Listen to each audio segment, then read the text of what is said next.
आंबट गोड कैरीचं पण कसं बनवायचं? उन्हाळ्यात शरीराला थंडावा देणारं पण आज आपण बनवणार आहोत. चला तर मग पटकन रेसिपीला सुरुवात करूया.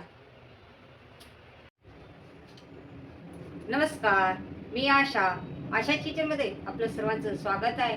आज आपण बनवणार आहोत आंबट गोड कैरीचं पण. आता सध्या आपल्याकडे उन्हाळा सुरू झालेला आहे आणि उन्हाळ्यात आपल्या शरीराला थंडावा देणारं हे कैरीचं पण. तर चला पटकन रेसिपी बनवायला सुरुवात करूया. कैरीचं पण बनवण्यासाठी सगळ्यात पहिलं आपल्याला लागणार आहे हे आंबे. आता हे बघा, हे आंबे गावाकडचे आंबे आहेत आणि हे अगदी पहिलं आपल्याला अगदी स्वच्छ धुवून घ्यायचे आहेत. तर चला आपण आंबे अगोदर धुवून घेऊया. आता हे आंबे तुम्हाला अगदी स्वच्छ धुवून घ्यायचे आहे. इथे हे पुढचा भाग काढून घ्यायचा आहे.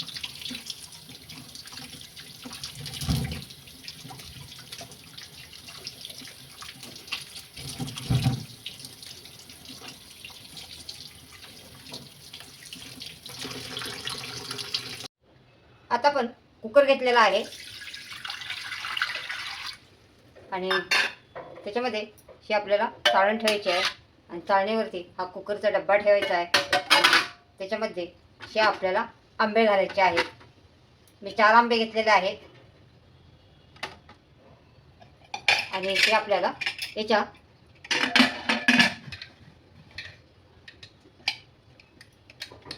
5 ते 6 शिट्ट्या आपल्याला ह्या करून घ्यायच्या आहेत कुकरच्या.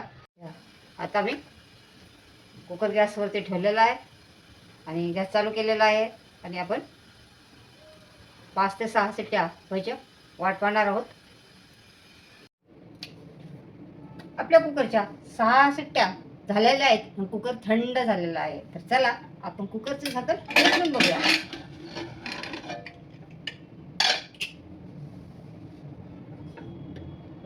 हे पहा, आंबे पूर्ण असे याच्यामध्ये गल झालेले आहेत. आता चला आपण ह्या आंब्याचा डब्बा काढून घेऊया.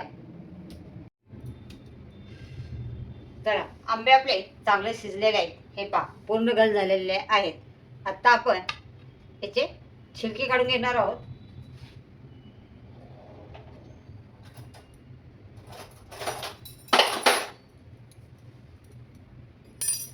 हे आंबे आपण या प्लेटमध्ये टाकणार आहे. मस्त गल झालेले आहेत आंबे. आपण काढून घेऊया. गरम आहे. आपले आंबे छान शिजलेले आहेत. आपल्याला फक्त या आंब्याचा पल्प काढून घ्यायचा आहे. तर चला आपण, आणि तुम्हाला कैरीचं पण बनायचं असेल तर तुम्ही जे तोतापुरी आंबा असतो ना, तो आंबा घ्यायचा आहे. म्हणजे त्याच्यामध्ये गोडपणा असतो आणि आपल्याला गूळ पण जास्त वापरायची गरज नाही आहे आणि आंबट पण तो कमी असतो. आता हे आंबे घरचे आहेत, त्यामुळं घरचे आंबे तुम्ही कुठले पण घेऊ शकता. तर चला, हे आपण तुला असा आंब्याचा पल्प काढून घेणार आहोत.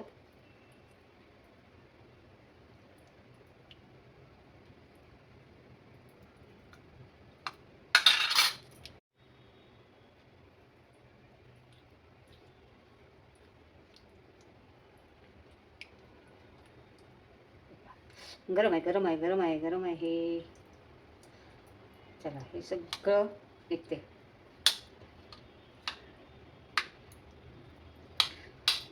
सगळं काढून घ्यायचं.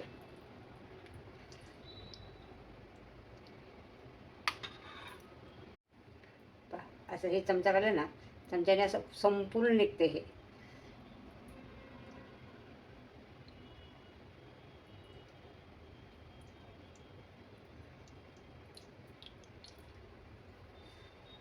गरम आहे, गरम.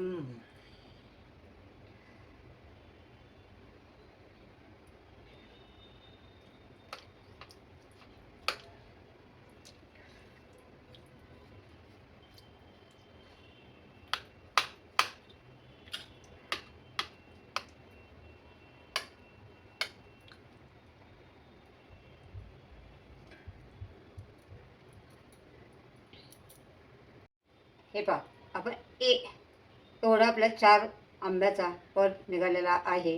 आणि आपण याच्यामध्ये घालणार आहोत गूळ. जेवढा पल्प आहे तेवढाच गूळ घालायचा आहे. जर तोतापुरी आंबा असेल तर कमी घालायचा आहे.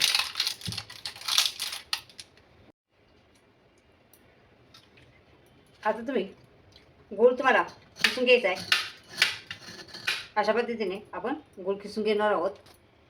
तुमच्या आवडीप्रमाणे याच्यामध्ये साखर घालू शकता किंवा गूळ घालू शकता. मी गूळ घालणार आहे. आता हे आपल्याला मिक्सरच्या भांड्यामधनं वाटून घ्यायचं आहे. हा पल्प आणि याच्यामध्ये घालायचा आहे गूळ.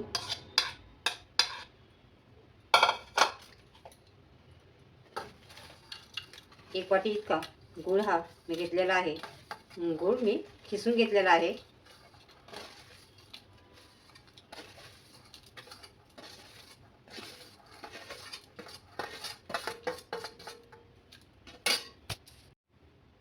हे पहा, आता आपल्याला झाकण लावायचं आहे आणि मिक्सरमधनं वाटून घ्यायचं आहे.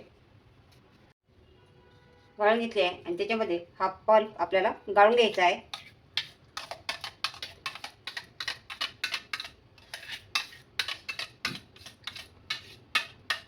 अगदी स्मूथ झालंय. आपण इथं याच्यामध्ये कुठेही पाणी घातलेलं नाही आहे. हे पहा, आता हे गाळणीने बघा.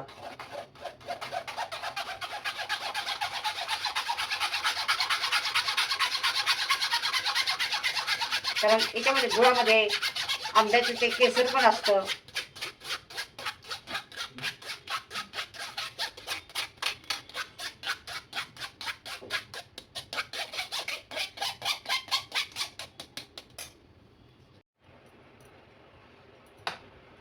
आता हा 2 वाट्या एवढा पल्प आहे, तर याच्यामध्ये तुम्हाला कमीत कमी 2 वाट्या इतका गूळ घालावा लागेल. मी एकच वाटी घातलेला आहे. जर तोतापुरी आंबा असेल तर त्याला तुम्हाला तो कमी आंबट असतो, त्याच्यामुळे गूळ पण तुम्हाला त्याच्यामध्ये कमी घालायचा आहे. बघा, मस्त आपला हा कैरीच्या पानासाठी परत तयार आहे.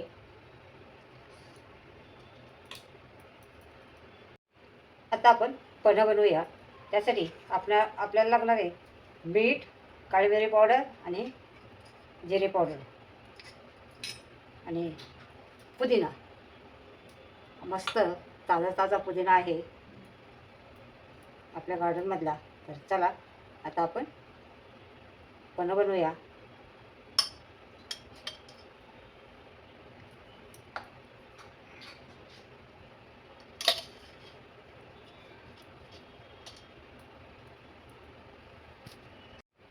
आपल्याला याच्यात थंड पाणी घालायचं आहे. हे थंड बट्टीचं पाणी घेतलेलं आहे मी.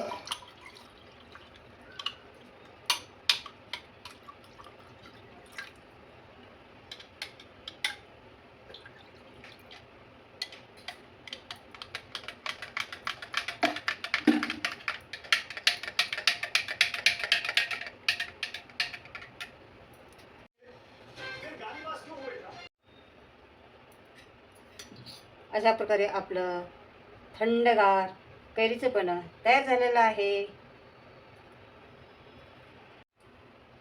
हे सारा मी ह्या बॉटलमध्ये भरून ठेवणार आहे. जेव्हा पाहिजे तेव्हा आपल्याला बनवून प्यायचं आहे.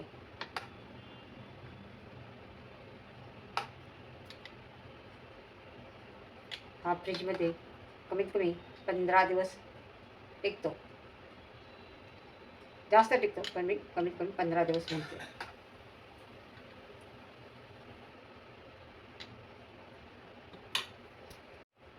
पूर्ण एक बॉटल झालेली आहे.